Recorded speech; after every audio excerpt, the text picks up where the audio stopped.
All right, so we're on season 6, episode 4 of this riveting gardening season. And today we have Sarah to talk about the Warwick Community Garden, Ashan and Kirsten's garden, my garden, and anything we want to talk about. So up first, we have Sarah. Hello. So what I have here, actually Arnold can help with this. This year, Sean, I don't think the other people here know. We have a community garden in the village of Warwick. And it's a community garden in that there are no individual plots. So the last couple of years, our group is a little on the senior side, and there was trouble with bending down, joint problems, hip replacements, et cetera, et cetera. So people are talking about how they'd like to have some tall raised beds. When I say tall, I'm talking about 30 inches. So we talked about it last fall and decided to build these this year. And Arnold down there in the bottom is the master carpenter of this entire project. So this is just when they're almost finished. So the idea was that they would be tall enough so you could work pretty much standing up. So you want to go to the next slide. So now first of all, choosing the site was the first big decision to make. And over in this end of the garden, we had an open bed. We have low raised beds around the garden, but this was an open bed.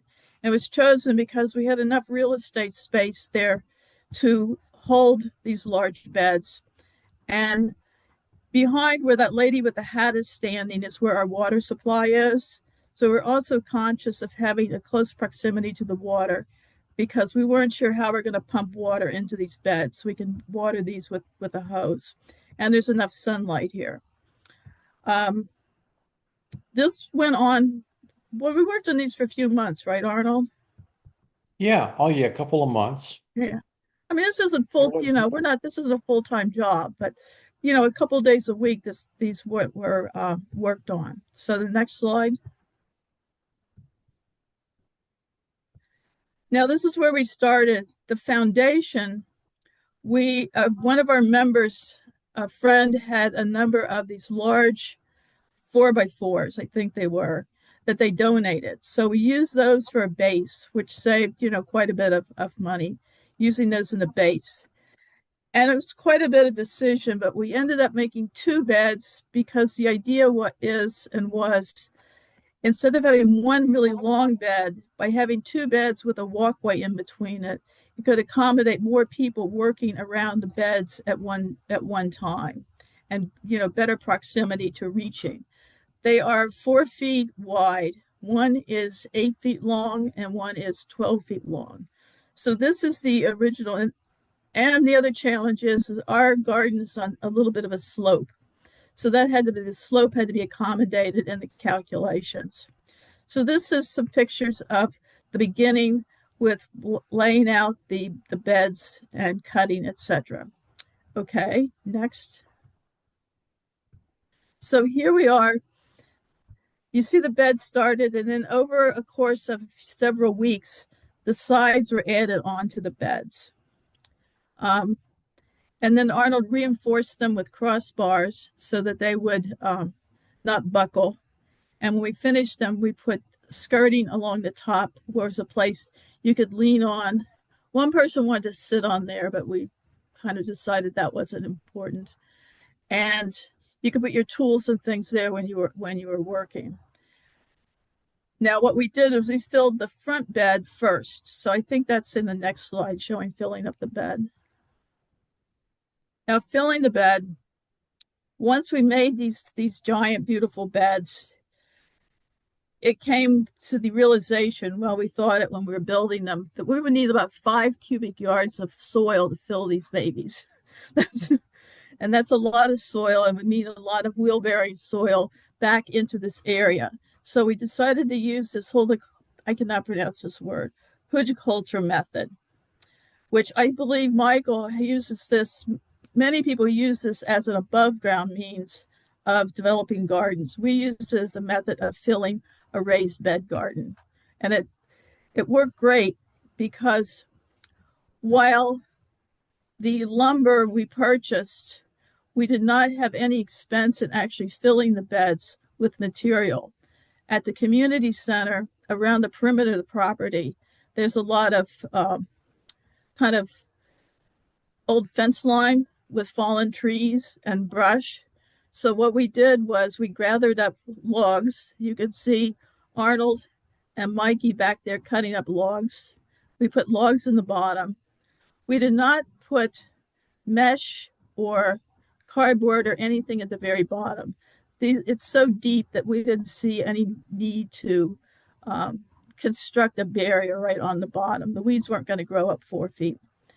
Then after we put in the logs, we put in twigs, which I think most of the twigs came from spring pruning of the orchard. So that went in. Then we had another layer of leaves, gathered up leaves from um, around the property, the leaf layer. After the leaf layer, we put a layer of cardboard. Then we put a layer of grass. And finally, at the very top, there's about 9 inches of soil at the very top.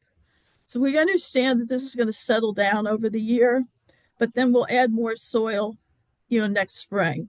But this was a really economical and efficient way to add material to these huge beds and not spend a ton of money on topsoil.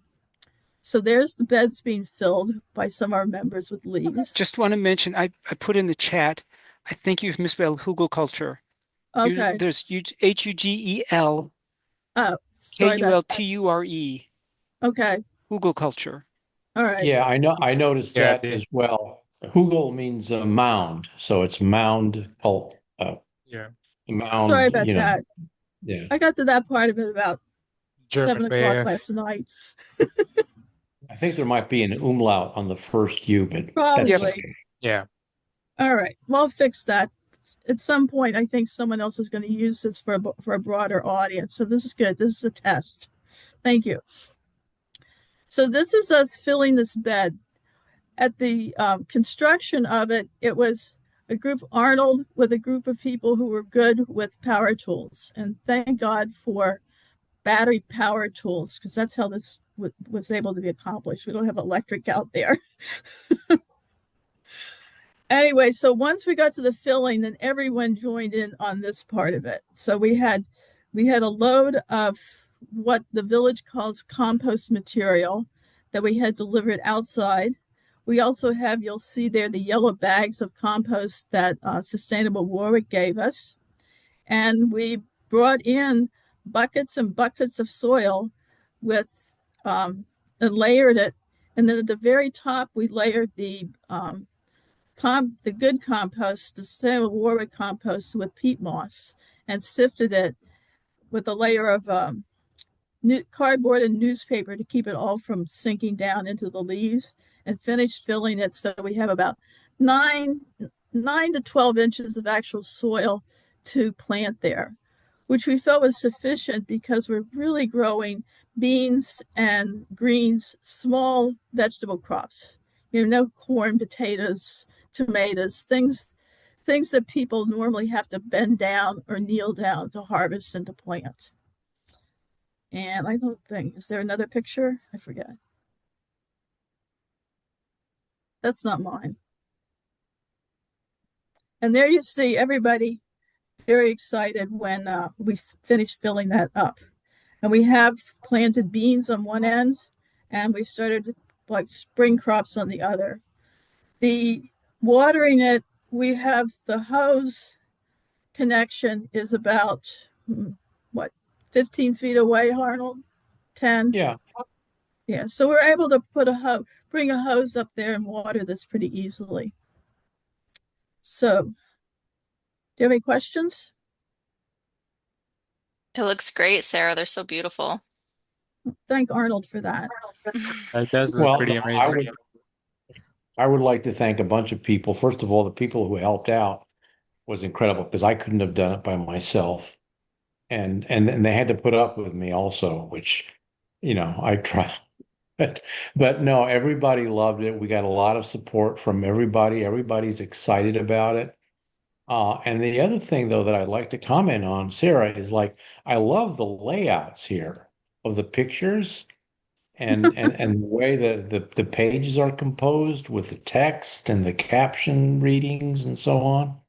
That is really nice. It's a Power really PowerPoint. oh, okay. Well, I great. I It's want the to first time I used it, so it was a struggle. I Oh, I want to mention one thing. Um, I noticed that Arnold, I'm not sure if you got it for this particular project, but Sustainable Warwick has talked to um, Waitson's, the hardware store, and I specifically spoke to them about the pollinator garden we were putting in Mountain Lake Park, and they said they would support us. We got they know that we're a nonprofit, so they don't charge sales tax, but they also give a substantial discount. It's sort of different discount for each different item. I'm not sure how they figure it, but it's a substantial discount on the stuff we got. I noticed Arnold also did that, so we have to be sure to publicly thank Wadeson for supporting us in that way. I'm not sure if it was for this project or others at the community garden, but it was really a nice community support thing that Wadeson's did. yeah, Um, absolutely. yeah, They tell them, really Arnold. helped out. Go ahead. No, it was the when we wanted peat moss. You went over there and they gave you a really good discount on the peat moss, right? Yeah. And not only that, but there was some fittings before the peat moss. There was some fittings on some pipes, and I was just, the owner actually was helping me out, and because as there was awkward, and we were trying to find the right fitting, and just to kill time, I started. Oh, by the way, I'm from the community garden. This is for the garden, and he said, "Oh, okay, fine, yes, yes." Part of Sustainable Warwick, the whole spiel, and you know, and I thought, well, that's fine. I mean, that's good. And then when it came time to pay, he just gave me the whole thing. He said, "No, that's all right. It's for it was like $30 worth of plumbing fittings." And I thanked him profusely and, you Yeah. know, uh, so that was like, I mean, is a really, what's his name? It starts with a C. Craig, Craig, Craig. Craig Waitson. Yeah, a really nice guy. So, yeah, kudos to Waitsons. They're behind us. They support us. And, you know, it's a good feeling. Yeah, great feeling. All right, Ashan, I'm very excited. Are you ready to share this beautiful garden? Yeah, yeah, let's go to it. Right, so we started this project pretty much late mid-spring, I'd say. So this was late March, first week of April that we started it. We wanted to build a vegetable garden and have at least 5 to 6 garden beds. And so that was the plan. We started out initially with kind of obviously creating the fence, given the deer interest in our region and how much they like to love the vegetables and everything. So Hey, Sean, yes, I'm sorry to interrupt, but we know you're from Warwick. We know you have a deer problem. Just want to say, okay, go ahead. yeah, yeah, just men mentioning that out there, Michael. But yeah, the idea behind having the beds was having one big bed like you see in the first picture on the left, and then having 4 smaller beds consecutively. Um, and so the big bed that you see is where we use the Hugel culture technique, the Hugel mound. The Hugel garden basically is what that was. We put down a bunch of sticks at the bottom, logs at the bottom, smaller sticks on top, then dead grass, and finally covered it with some topsoil before starting with the compost, which we put into a mound. And the mound is about 1.5 feet, so I'd say about 12 to 18 inches high, which if you see in the third picture to the right, is what the mound looks like on it goes across all the way to the end. And the idea was to have one big bed for anything that's going to grow along like the vines, which is tomatoes. And then we had some basil, peppers, and jalapeno shishito peppers, and those peppers along those in the middle of those as well, along with some beets and other vegetables.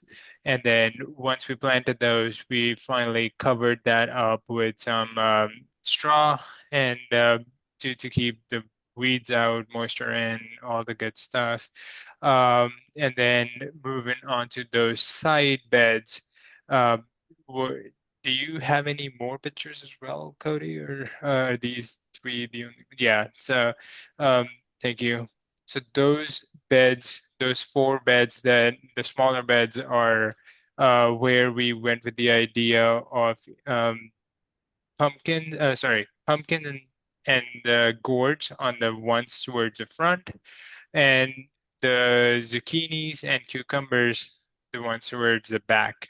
And our eventual plan is to hopefully have some natural trellis that we can build by next year that would run between these two, and we can have the vines kind of climbing on those. But we that was not a successful plan. That was not a plan for this year, so we've kind of stuck with what we had.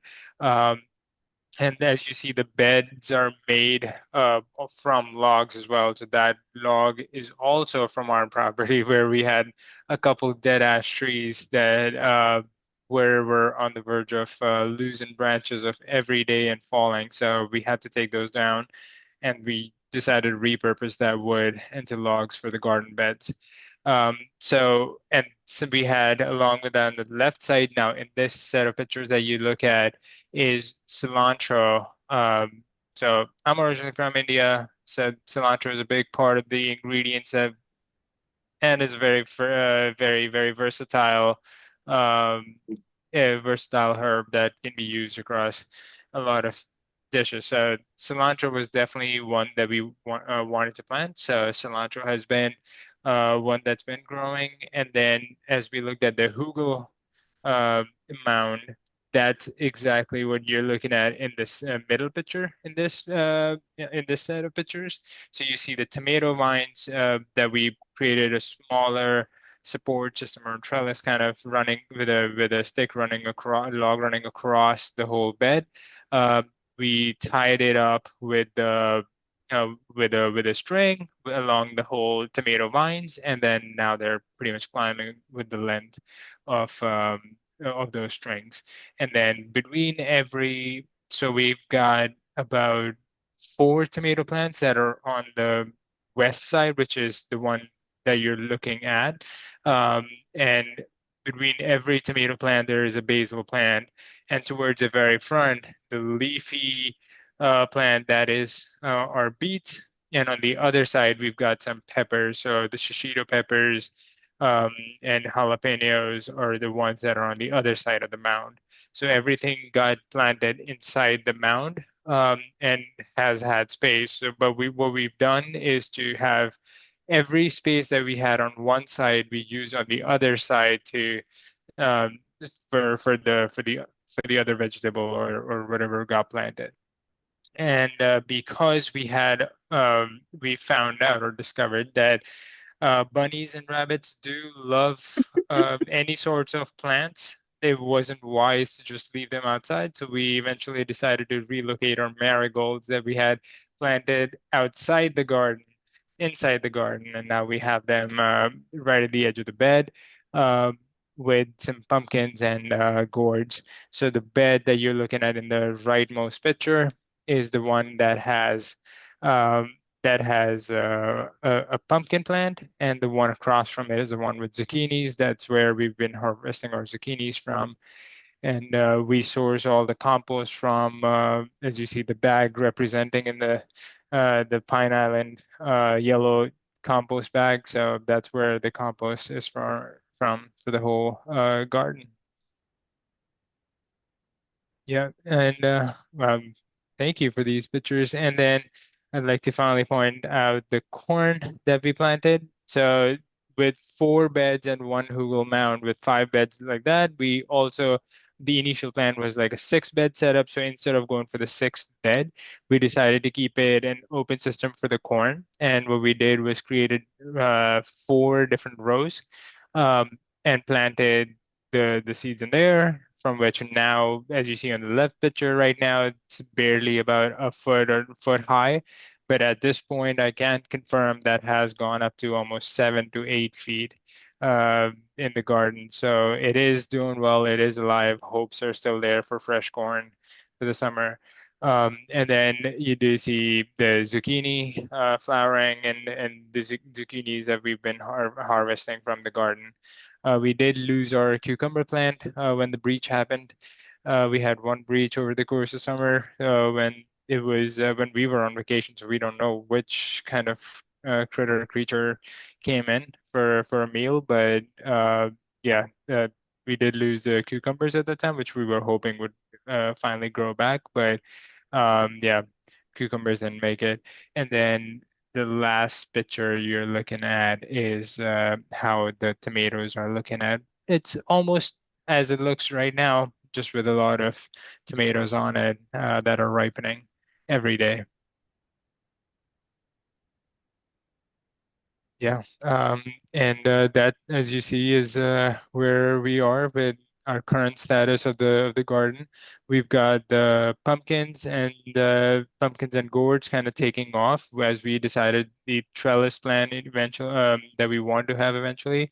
We will be not before next year, but this year we've decided to just let it be on the ground, and that's what's growing in the first picture that you see kind of spreading out towards the middle ground. And the middle picture is our jalapenos that have been very there have been plentiful, and so have been the tomatoes. Yeah. And yeah, the shishito peppers, and then yeah, that picture with the corn definitely is more closer to the recent update of our garden. As you see, everything's been thriving, surviving, and providing a lot of fresh vegetables for us. Right. And this here, as you see it now, you can see the uh, this is the pumpkin. This is the I believe either the white or the orange, one of the pumpkins that have uh, literally taken over this side of the garden. And so that's the progress here. And you see the corn in the front of the picture with the beets. Yeah, that's good. We can go forward. Yeah, and then on the right picture, you can see the beets have been growing as well. So we recently harvested our beets, and I do highly recommend beet, apple, and ginger juice if anyone is looking for a recommendation ever. But yeah, beets are pretty good, and that's all that I had. It's I love it. beautiful, It's beautiful. beautiful. Thank you. I want to Do you say, have a well or water source there? Yeah, so I'm sorry. Yeah, I should have mentioned that, Cody, if you don't mind going back a couple pictures. I can, yeah, if you would mind go one more, maybe one more.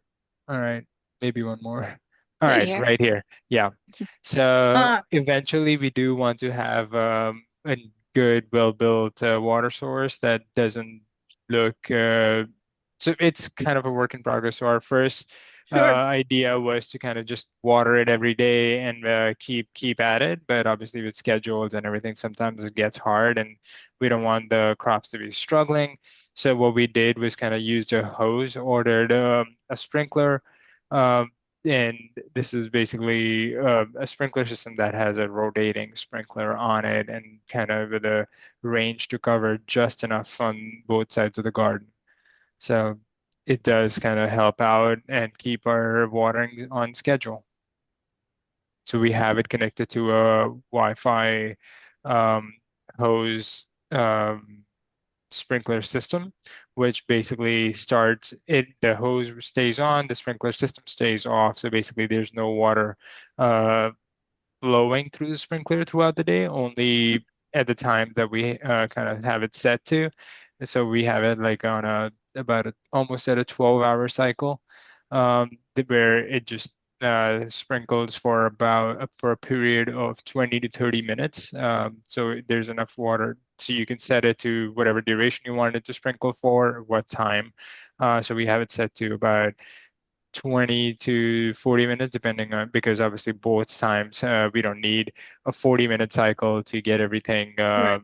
watered. So it's at I think, a 35 or a 40-minute cycle for the morning just before the sun comes out, and about a 20-minute cycle right about now, pretty much. I So like the fence. It's so hard to build a good fence in Warwick, in my opinion, with the rock in the soil. And then also on the slope like this, I really struggle with it. That's why mine are still T-posts, but it's really pretty. yeah, thank you. I like Yeah, that fence a lot too. It's a very nice fence. thank you. Yeah, What? no, it was my shoulders can attest. It was definitely hard to get through the rock and all the work through it. But yeah, and obviously the slope also made it hard. So the slope where it really kind of becomes a little bit steeper, or Mm, steeper for the garden, is the corner that you're looking at. The left corner in this picture is where, so you can see almost how the bed is almost a little mm-hmm, at an angle. So what we mm-hmm, did to compensate for that was just fill it up a little bit more on the lower side. First, we obviously added a little bit more topsoil as we were before we did the beds. And then on top, when we created the bed, we added more logs on the lower end than on the higher end to keep it a little bit flatter. And then the topsoil went on top. And then obviously there was the mulch that we have in there. I just also wanted to point out, those were also from pieces of the trees and logs that came down and that we had chipped. So this is basically all. If we take out just the fence, pretty much everything in this garden is from our property. So it just does kind of help out with that. And then also one last thing was the small little bushes you see towards the end of the garden. Those are our blueberry bushes, which we hopefully expect to add a couple more by over the course of time, next couple of years, next year, or whatever that period of time looks like. But eventually, we lesson learned that we do need to create a cover for them as well, with birds being very, very interested in in those berries. I met Ishan while on a walk one day, and whenever I walk by there, uh, I always see the outside fence, but I've never seen what's inside. It's like wonderful. It's awesome. Thank you. Yeah, you're always welcome, Michael. You know, What can Ishan, I one ask of the you? one of the things that I noticed, I'm sorry, somebody else? Oh, okay. One of the things I noticed, Ishan, was the paths between the beds, especially in that picture you were showing as an example of the water source, and that one right there. And Yeah. it looks like I don't see a weed in those paths. And I'm also noticing what appears to be, is that woven landscape Hey, cloth underneath hey, Bet, Harley, get in, get Yeah. in. So that is actually a disintegrating cloth landscape fabric that will, over the period of time, kind of decompose. So that is something that we went with, because so what you had under here was basically a old driveway, gravel driveway, which had a lot of weeds and vines just growing through them. Right. And yeah, so to kind of cover that up just enough for us to be able to plant partly in the ground, so like the blueberry bushes towards the end, um, was a bit of a roll of a dice. So which we'll see how that kind of unfolds over the period of time with the bushes. But other than that, because it was heavily graveled driveway, we kind of stuck to just above ground beds instead of in ground. So that is wood chips on top. Is it regular landscape cloth? But you said it was decomposable. Yeah, it's decomposable. It is. I will have to. I can check and message, and so I'll let you know. But yeah, I think it will decompose over the course of the next like 3 to 5 years. Um, Interesting. so yeah, Okay. so it will be almost completely, I'd say, disintegrated. Hmm. That's It's interesting because we've discussed using landscape fabric in our garden. We use chips now, but we weeded and put chips down in the paths. Right. But Yeah. Yeah. mine and other experiences people in the garden have had with landscape fabric is the weeds end up growing on top and it's a bigger mess. So the Yeah. fact that this is biodegradable is very interesting. I'd be Yeah, interested I'd to be interested to know. know what it's made out of, Yeah. definitely. We only do cardboard just because I'm really terrified of any kind of microplastics, but I would love to know what it's made of. Yeah, I will have to check, but I think we spent but went down quite a few rabbit holes to find this, and eventually ended up finding just enough for the garden. So, but like the landscape fabric also out of just extra precaution only runs around the beds in the pathways. It's not under the beds. Right. So yeah, so like also just had to be a little bit careful there too. But yeah, from what that's what it said when we bought it, that like it has a life of about 3 to 5 year period where it kind of disintegrates or Hmm. decomposes. Hey, That's Sally, are you there? Did you have a question? Hi, thanks. Yes. I was just curious what the height is of the fence. Yeah, so the fence is about 5 feet. So definitely five along the line. Some at some portions just five, about 5.5, but like five definitely. But that was pretty much dictated by the level of the ground along some parts. So uh, five was just our preference. How far into the ground did you go with each post? Usually Um, that's dictated by the rocks at my house, but just curious. exactly. That was the same here as well. So our goal was initially when we decided to go about 3 feet into the ground, but we couldn't really go more than couldn't go more than really 24, 28 inches a lot of times. So the max, so these are all at different depths. Um, when some there's only I think we have about 28 posts in the ground, and of those only four or five are at about 30 feet 30 inches, and most of them between the 22 to 28 inch range. And then there's even a couple that we had to keep at, but they're towards the end, so they are at I think close to 20, 24, 22, 24 inches, which we were like, okay, that's just towards the very end. It's a middle post, so that could work.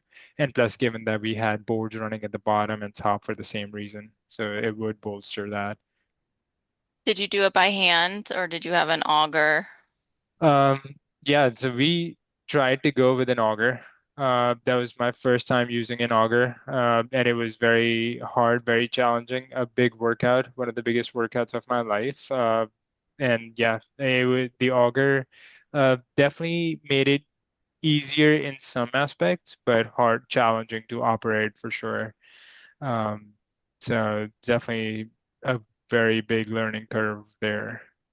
Yeah, we have a post hole yeah, auger. It is my favorite tool, but it's a boy job in this house, so my husband's tasked with that. Yeah, no, this was yeah. a We two-person rent job. Yeah, it's called a one-man auger from General Warwick General. Merchant. Yeah, Warwick General. And but we always turn it into a two-man. So I Let me agree. know if you That's need one exactly. again. You guys can borrow mine. Yeah, okay. that's Thank you. exactly how it was. A one-man auger that was operated by two people. All right. Before I move on, does anyone have any more questions? very nice. You did a wonderful job. Thank you. Thank you. Likewise. Yep. Very nice job. Thank you. All right, now it is my turn.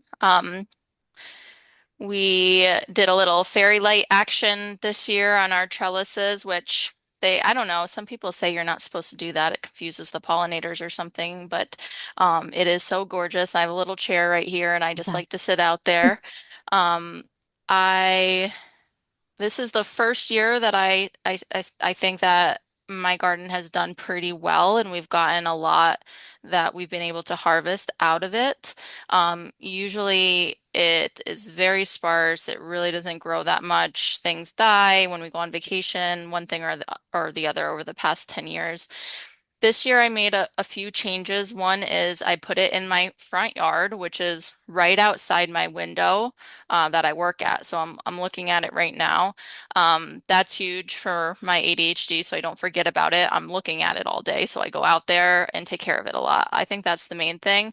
The second thing is this is the first season we've had goats, and I amended the soil with a lot of goat poop, and I that can't hurt. You can cold compost it, you can throw it right in. So I think that probably really helped me.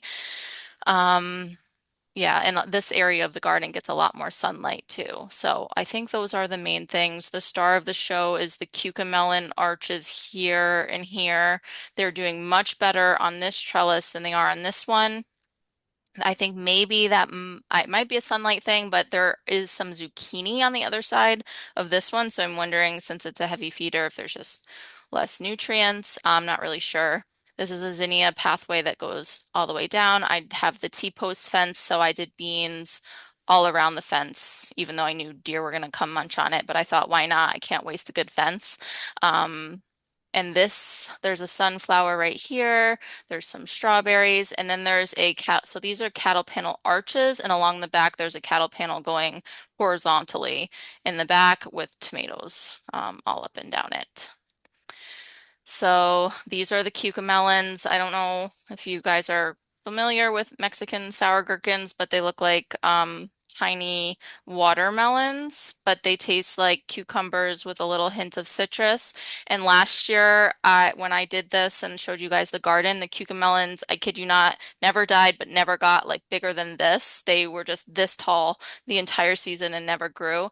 And Mark was telling me that there was too much wood chips in my soil. It was probably breaking down and robbing the soil of nitrogen. He was telling me to amend it with fish, whatever that smelly stuff is. Emulsion.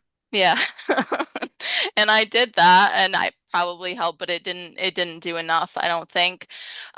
So this year I definitely think the manure, I got some more soil, better soil, and that old soil probably broke down more. And these big leaves that you can see kind of growing in the cucamelons are loofah, which definitely a mistake. I grew the cucamelons on this side and the loofah on this side, and I was like, oh, that's separate enough. It'll be fine because I didn't really think anything was going to grow anyway, and it wasn't fine. It's all one big mess, and I didn't realize it takes a really, really long time for loofah to grow, especially if you want to dry it out for sponges like we do.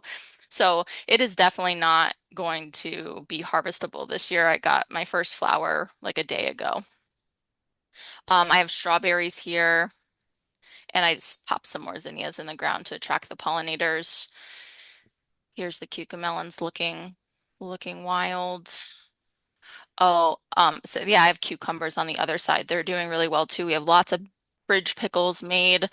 This is a loofah flower that we got, the first one, like I said yesterday. I think it takes like 3 to 4 months once it flowers for the fruit to grow. So next year I'll definitely start it much earlier probably in a greenhouse that we're going to be setting up next year. Hopefully we can get loofah for the following year. These are some of my tomatoes. These are called Brad's Atomic Grape tomatoes, and they become purple wherever the sun hits, and then it's like red and yellow stripies elsewhere. And this was really interesting to me because on the right side of the trellis, the tomatoes are much smaller, and on the left side, they're much bigger, even though they're the same variety. These are actually tomatoes. They're called New Jersey Devils. And they did pretty well for me last year, even though um, nothing really did that well, but these ones did. So I grew them again. They look like peppers. I love them. It's just taking the tomatoes so long to ripen. The only ripe tomatoes we have are spoon tomatoes, those really tiny ones. So it's driving me crazy. But these are gigantic this year, which I'm really, really excited about. These are, you can't even see the kettle panel in there. The top of it is right here. And then the tomatoes were just growing up, and I ended up topping these vines right around here because I'm worried that a lot of these tomatoes won't ripen in time before the frost. So I just cut the tops, try and um, reroute the energy into the fruit. So we'll see how that goes. And then I did take off as many suckers as I possibly could since I planted them so close together. And it's pretty dense. I'm not dealing with too much disease, even though I planted the tomatoes pretty densely. This picture on the right is I just wanted to show you guys because last year I did the Shishibi treatment technique on the untreated pine with burning it. And you can see that the char is starting to come off. So I definitely didn't burn it as deeply as you really need to. The boards are still straight, they're not rotting, so it's still working well. And I can hit it again on the top, but if this is like sort of happening underground, it's probably going to start breaking down at some point. So if that's a technique that you're ever interested in, you just have to make sure it's really, really burnt. I dealt with some blossom end rot. You can see some of my New Jersey Devils with the end rot, and I saw like mixed reviews online of whether or not it actually works to put calcium in the soil. Said it's like too late, and it's not really a matter of there not being enough calcium in the soil. It's just inconsistent watering, and it's not sucking up the calcium well enough or something. I don't know, but a friend of mine told me to like mash up Tums and make a solution, and I did, and I put it in the garden just as an experiment, and I took off all the tomatoes with blossom end rot, and then no more tomatoes after that got any. So I don't know if the watering just became more consistent or if it actually worked, but it worked and no, they stopped rotting, so that's pretty neat. And this on the left are spoon tomatoes a friend of mine gave me. They're so cute. They're the only ones to ripen so far in our garden, and they're just fun to grab and eat. These pumpkin vines, my kindergartner went on a field trip to Wright Family Farm at the end of the school year last year, and they all came home with little cups, sprouts from school where they planted little pumpkin seeds that were given to them at Wright Family Farm, and I just threw them in the ground, and they started growing. So that was really cute. She loves coming out and seeing them. On the right, you can see there's like vine borers, which I've learned about this year. Digging into the vines, and Mhm. you can see like the yellowing, and right here, this vine's not doing well. So we got BT and diluted it down and injected it into the vines. I don't know if it's going to be too late or what happens, but as I was injecting it with the needle, I dug out one of the vine borers, little sluggy looking things. I was gonna feed it to my chickens, but it got away much faster than I thought it could move, so I lost it. But these are the sweet potatoes. Next year I'll probably put them somewhere else because I love climbing things and it's kind of taking up space on the bottom of a trellis, but they look beautiful. I love the leaves. I've never grown potatoes or anything, so I have no idea if they're doing well in there or not, which kind of drives me crazy, but hopefully when they start to die back, we can dig it up. This is my preschooler, Arden, and she planted these sunflowers at school and brought those home, which is another thing I threw in the ground, having no idea what it was. I asked her teacher what it was. Her teacher didn't know either. So I was a surprise, and now they're gigantic sunflowers, which this was a few weeks ago, and now it's taller than this trellis that we built this year. It's huge. So that's really fun. These strawberries are not looking that great, but we really love them because Arden likes to go out. She's our strawberry picker and she just eats them. At the beginning of the season, we found a rabbit nest underneath the strawberries, all their little fur and things, and there was Mhm. just a clutch of bunnies under there. But I left them alone and they seemingly didn't eat anything. They just were fed by mom, a couple times a day or whatever, and then left. And we have a ton of birds. I even keep a birdhouse right next to the garden for the bluebirds. And for whatever reason, they're not bothering the strawberries at all. I do have some fake snakes in there, like rubber snakes to try and scare them. I don't know if that's working or they just haven't noticed they're there. I tried to have my kids paint some rocks to look like strawberries like they do, and I used the wrong kind of paint and it washed off into my garden, so that was horrible. But maybe we can get sort of some fake strawberries, even though it's not a problem yet, just trying to keep ahead of it. And then the cucamelons are just so, this is just what you pick in one day. It's so proliferative, which is really, really fun, especially for the kids, but they get sick of it pretty fast. And then the zucchini, all the cucumbers are doing really well. This is our zinnia walkway, which is fun. I definitely planted them too densely this year because I got excited about how well they did last year. I don't recommend doing them this closely, and I didn't have the heart to thin them as much as I should have. So they're definitely a little thinner than they were last year. But they're still drawing in lots of pollinators. There's bees all over everything. This is a random volunteer tomato that I left there because I thought it was funny and it's fruiting now. And these are my kids making zinnia garlands. They just walk up and down and kind of cut off the heads and then thread them through. You let them dry. If you hang them upside down, they keep the color. So that's really fun craft. And we just hung it up. These zinnias are my favorite in the garden. I just have them along the inside to try and pull in the pollinators.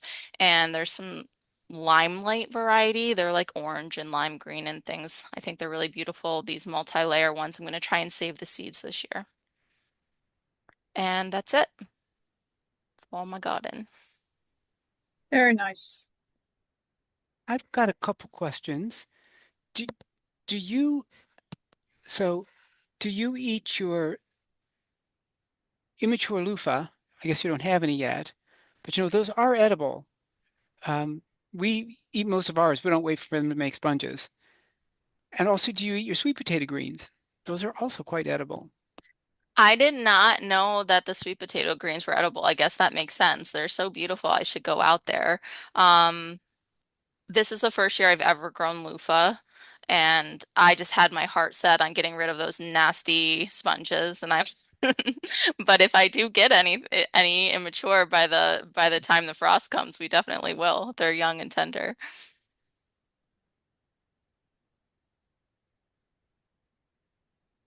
Oh, I did learn recently. I think I'm the last to know that everybody likes to eat the zucchini flowers, which we have so many of. You can kind of see them over here. People fried them, right? Which we haven't done that either. So Cody, those cattle panels, is that what you call them that I see right there?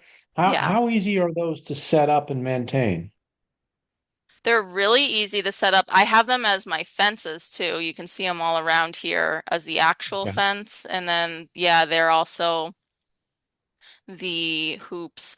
The hardest part about them, you can kind of see it pretty well right here, is getting it home was the hardest part for me. Now that Tractor Supply has that other side with the big garage door, they let me back up my car. I now have a truck, but it doesn't have a very big bed, and they actually bent them in and zip tied them. Um, my car was brand new when I did that, and it was my first task because I had my eyes on these cattle panels that I never was able to pick up before, and they kind of like scratch up the bed and stuff, bending them and throwing wire in there. And the delivery service from Tractor Supply canceled my order because they said they couldn't fit it in their truck. So I think that's the hardest part. But if you have the means of driving them, I think they're pretty easy. You know, my husband stood on one end, I stood on the other, and then we hooked them on the T-post like this, and then um, they give you those hooks for free at Tractor Supply, like little metal doodads that you just hook around the T-post, just like you would a Okay. regular fence.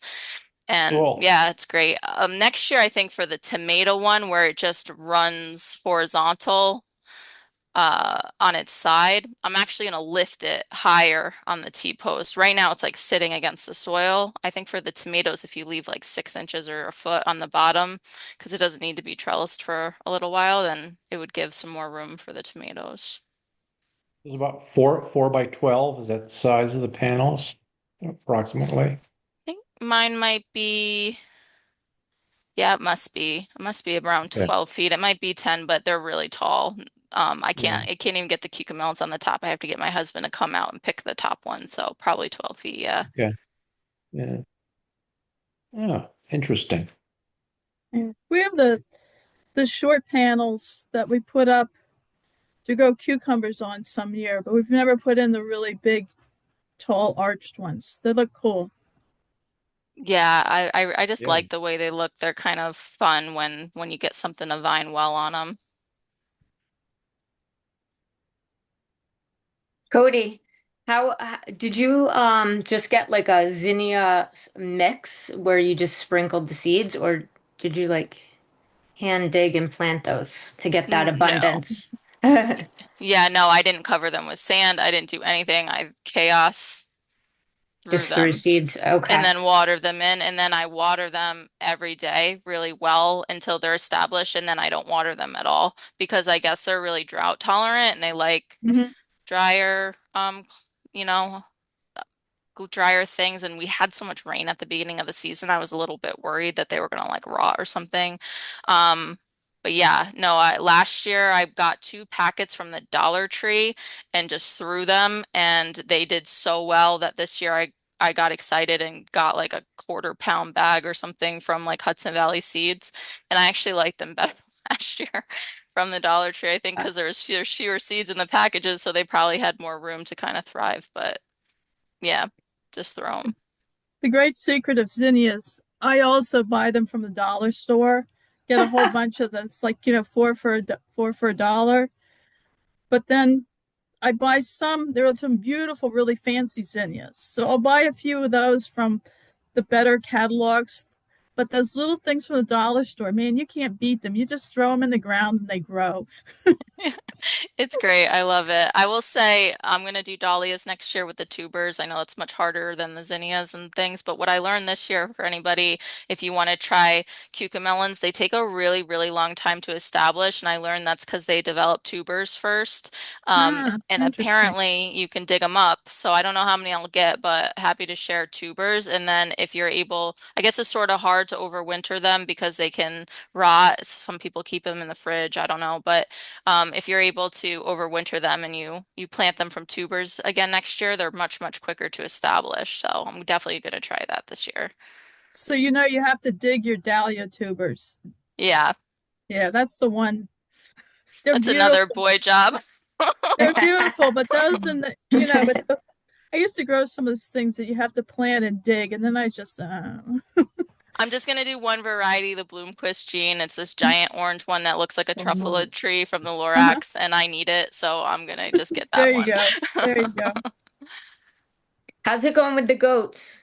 The goats are amazing. They're about to be old enough. Well, they are old enough. We're about to breed them, try to breed them for the first time now that they're old enough this season, get milk for cheese and yogurt and all of that. But yeah, I'm pretty sure the garden did so well this year because of all their poop that I dug out from underneath their house last year. I just picked up some gigantic free spools from for them, you know, those old wire spools that are like huge wood things. I don't know if anyone else has a reason for them, but I got a guy now in Middletown giving them away for free. And the goats are gonna, I can't wait to see them like play around and jump around and stuff. And if You'll have to get some photos for us for next time. yeah, and if anybody wants goat poop for their garden, come on over. But I just can't, it takes so long. I can't like dig it all up. It takes forever. But if you want to come with a shovel and take it yourself, you're more than welcome.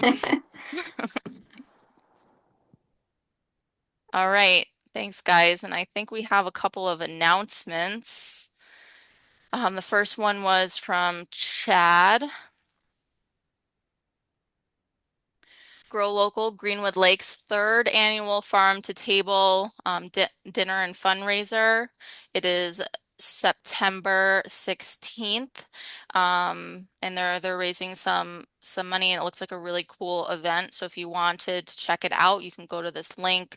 It shows you, you know, what the fundraiser is for, what's included, how much it costs. Looked really neat. Michael, did you want to talk about the annual picnic?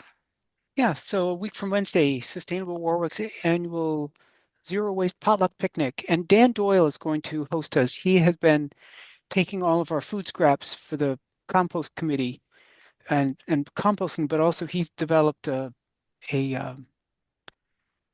he's going to have like a place there where people can meet, and I don't know exactly all the things, but he's really developed his farm is so it will be a uh, like it's I don't know exactly how to describe it. At all events, Dan Doyle's farm, contact steering committee at sustainablewarwick.org if you want more details.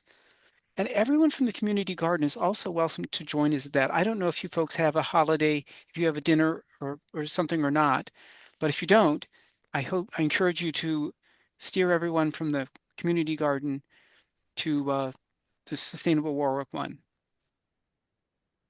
A week from Wednesday, 6 p.m. Thank you. We'll be there. My husband is very excited. He said everyone was such good cooks at the last potluck. I think a lot of people have asked their questions. I actually thought of one more for you, Ashan. I know everybody uses straw, and they always talk about using straw instead of hay for your garden so it doesn't sprout or something. Where do you Mhm. get it? Where do you get straw? Sweetman's Oh, Farm. Sweetman's. Okay. $5, $6, $7 a bale. One of the best bargains in Warwick. You know where Which Sweetman's one is Nice. is? Sweetman? Do you know where Sweetman's is? I do, but yeah, it's over by the Pennings, It's on over County that One. area. On County One. They grow the best sweet corn in Warwick. They It's Yeah. also, organic sweet corn. Yeah. Yeah. yes, they Lots have of organic organic beef food. too. If you're not, I mean, I eat meat and stuff, so their hamburgers. Chickens. Yeah, they have all Yeah, of it. yeah. No, try to go Okay. during the week if you can, because she has to bring it over from across the road. So when you're buying bulky things, if you can stop by during the week, she'll go over there and pick up a bale for you. It's Oh, not that's great. it's not just stored over there at the farm stand. I tried to add clover as a cover crop, like halfway through the Mhm. season. I don't know if I didn't water it enough or what, but nothing came up. So my soil's just bare right now. So I don't know. I might do this straw. I might try the clover again for the off season, see what happens, then maybe do the Yeah. straw. Anyone have any other questions? Thanks, guys. This was really fun, and I will we'll upload it. Everyone's gardens look beautiful. I really do want to come over to the community garden and see it. Yes, Great thanks job, everyone for Thank Cody. joining you. us this week, this month. Thanks, Allie. Bye, guys. Thanks, Bye. everyone. Bye. Bye. Bye.